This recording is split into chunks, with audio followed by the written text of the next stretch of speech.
1. शिक्षा का अर्थ समझाइए। आंसर, सीखना। ए।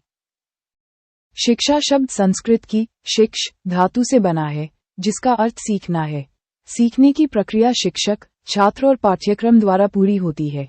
अंग्रेजी शब्द एजुकेशन लैटिन भाषा के एजुकेयर, एडुकेयर और एड्यूसियर से आया है, जिसका अर्थ नेतृत्व देना या बाहर लाना है। 2. मनोविज्ञान मानव व्यवहार का विज्ञान है। स्पष्ट कीजिए। आंसर, 20वीं शताब्दी के आरंभ में मनोविज्ञान को व्यवहार का विज्ञान कहा गया। ए। 20वीं शताब्दी की शुरुआत में मनोविज्ञान की कई परिभाषाएं दी गईं, जिनमें से सबसे स्वीकृत ये थी कि मनोविज्ञान व्यवहार का विज्ञान है। वाटसन ने सबसे पहले मनोविज्ञान को व्यवहार का विज्ञान कहा और इसे वस्तुनिष्ठ बनाने के लिए उत्तेजक, प्राणी और अनुक्रिया पर बल दिया। 3. मनोविज्ञान का अर्थ समझाते हुए एक परिभाषा दीजिए। आंसर, मनोविज्ञान वातावरण के संबंध में व्यक्तियों की क्रियाओं का वैज्ञानिक अध्ययन है। ए।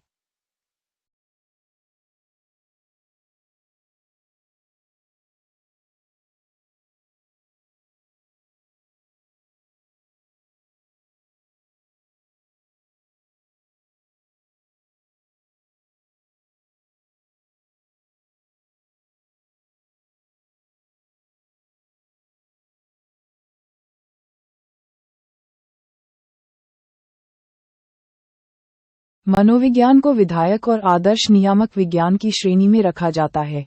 यह व्यक्ति की मानसिक और शारीरिक क्रियाओं का अध्ययन है। मानसिक क्रिया अनुभवजन्य है और शारीरिक क्रिया व्यवहारजन्य है। इनका समन्वित अध्ययन मानव व्यवहार के अध्ययन को सही दिशा देता है। वुडवर्थ के अनुसार, मनोविज्ञान वातावरण के संबंध में व्यक्तियों की क्रियाओं का वैज्ञानिक अध्ययन है।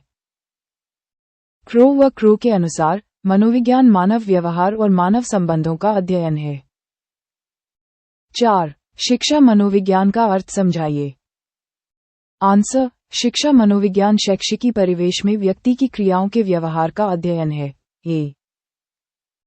शिक्षा मनोविज्ञान की एक स्वतंत्र शाखा है, जिसके अंतर्गत शैक्षिकी परिवेश में व्यक्ति की क्रियाओं के व्यवहार का अध्ययन किया जाता है।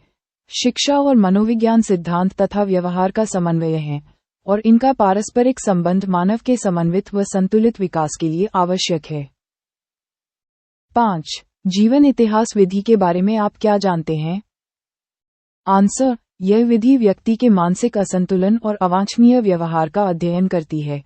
ए। मनोवैज्ञानिकों के विचार से, व्यक्ति का भौतिक, पारिवारिक या सामाजिक वातावरण उसमें मानसिक असंतुलन पैदा कर सकता है, जिसके परिणामस्वरूप वह अवांछनीय व्यवहार करने लगता है।